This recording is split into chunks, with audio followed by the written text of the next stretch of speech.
कभी सोचा है जो लोग इस्लाम से सबसे ज़्यादा नफरत करते हैं वही लोग कभी कभी इस्लाम के सबसे बड़े दावत देने वाले बन जाते हैं। जी हाँ, आज हम इसी तरह के 5 लोगों का तज़किरा करेंगे जो लोग इस्लाम के मुखालिफ थे, लेकिन कुरान पाक को पढ़ने के बाद, इस्लाम को जानने के बाद वो मुसलमान हो गए और लोगों को दावत देने लगे। इनमें सबसे पहला नाम आता है जोरन वैन क्लेवरन। ये कहानी है जोरन वैन क्लेवरन की। नीदरलैंड के एक सियासतदान, गर्ड विल्डर पार्टी का मेंबर, दिन रात इस्लाम के ख़िलाफ़ बोलता था, कुरान और प्रॉफिट मोहम्मद सल्लल्लाहु अलैहि वसल्लम पर इल्ज़ाम लगाता था। एक दिन उसने डिसाइड किया, मैं इस्लाम के ख़िलाफ़ एक किताब लिखूंगा। लेकिन जब कुरान पाक पढ़ना शुरू किया, हर आयत जैसे उसके दिल के ताले तोड़ती गई। उसने कहा, मैं इस्लाम के ख़िलाफ़ लिख रहा था, लेकिन कुरान ने मुझे मुसलमान बना दिया। 2019 में उसने इस्लाम कबूल किया और आज वो कहता है, मुझे लगा मैं इस्लाम को एक्सपोज कर रहा हूँ, लेकिन असल में इस्लाम ने मुझे एक्सपोज कर दिया। इसके बाद नाम आता है आर्नोल्ड वैन डॉन का। ये वही आदमी था जिसने इस्लाम के ख़िलाफ़ फिल्म फितना बनाई। नाम का आर्नोल्ड वैन डॉन, इस्लाम के ख़िलाफ़ पार्टी का लीडर, कुरान का मजाक उड़ाने वाला, हर रोज़ कहता था इस्लाम एक थ्रेट है। लेकिन जब दुनिया भर के मुसलमानों ने उस फिल्म का जवाब अमन से दिया, तो उसके दिल में सवाल जाग गया, क्या ये लोग वाकई बुरे हैं? उसने कुरान पाक पढ़ना शुरू किया। हर लफ्ज़, हर आयत उसके दिल तक पहुंचती गई। और एक दिन उसने कहा, मैं कुरान को झूठ कहने आया था, लेकिन मुझे उसी कुरान में सच मिल गया। 2013 में इस्लाम कबूल किया और हज भी किया।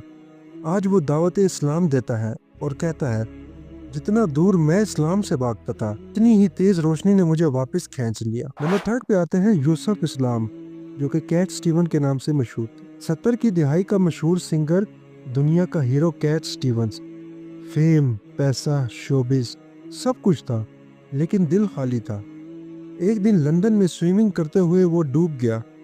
उस वक्त उसने अल्लाह से कहा, अगर तूने मुझे बचा लिया तो मैं अपनी ज़िंदगी तेरे रास्ते पर लगा दूंगा। कुछ दिन बाद उसके भाई ने उसे कुरान गिफ्ट किया। उसने खोला, पढ़ा और हर आयत जैसे उसके दिल में रोशनी बढ़ती गई। 1977 में उसने इस्लाम कबूल किया। अपना नाम उसने यूसुफ इस्लाम रखा। नंबर 4 पे आते हैं डॉक्टर लॉरेंस ब्राउन। ये एक एथियस्ट है। ये कहानी है एक डॉक्टर की जो कहता था, मैं सिर्फ साइंस पर यकीन रखता हूँ। नाम था डॉक्टर लॉरेंस ब्राउन। रिलीजन उसके लिए सिर्फ कहानी थी, लेकिन जब उसकी बेटी पैदा हुई, उसने पहली सांस ली और फिर मर गई। डॉक्टर ने कहा, शी इज़ गॉन, लेकिन कुछ मिनट बाद वो जिंदा हो गई। डॉक्टर ब्राउन ने कहा, साइंस के पास इसका जवाब नहीं। उस दिन उसने अल्लाह को महसूस किया, कुरान पढ़ा और हर सवाल का जवाब मिल गया। उसने इस्लाम कबूल किया और अब कहता है, मैं जिंदगी भर एविडेंस ढूंढता रहा और कुरान मेरी फाइनल प्रूफ बन गया। आज वो इस्लाम का स्कॉलर है। नंबर 5 पे आते हैं बेंजामिन चेविस। बेंजामिन चेविस एक क्रिश्चियन लीडर जो ब्लैक राइट्स के लिए अमेरिका में लड़ता था। उसके नज़दीक इस्लाम एक पॉलिटिकल मूवमेंट थी, लेकिन जब उसने मालकॉम एक्स की स्पीचेस और कुरान पाक पढ़ा, तो उसने देखा, ये दीन तो इंसाफ, इज्जत और बराबरी सिखाता है। उसने कहा, इस्लाम ने मुझे वो डिग्निटी दी जो किसी और सिस्टम ने नहीं दी। बेंजामिन ने इस्लाम कबूल किया और अपनी ज़िंदगी पीस और यूनिटी के साथ वक्फ कर दी।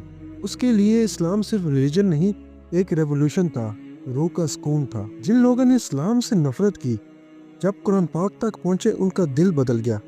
सोचो, हम जो पहले से मुसलमान हैं, क्या हमने कुरान को वाकई समझा? अगर आपको ये वीडियो अच्छी लगी तो वीडियो को लाइक करें, चैनल को सब्सक्राइब करें और मज़ीद इस तरह की वीडियोस के लिए अपनी अपडेट्स ऑन रखें।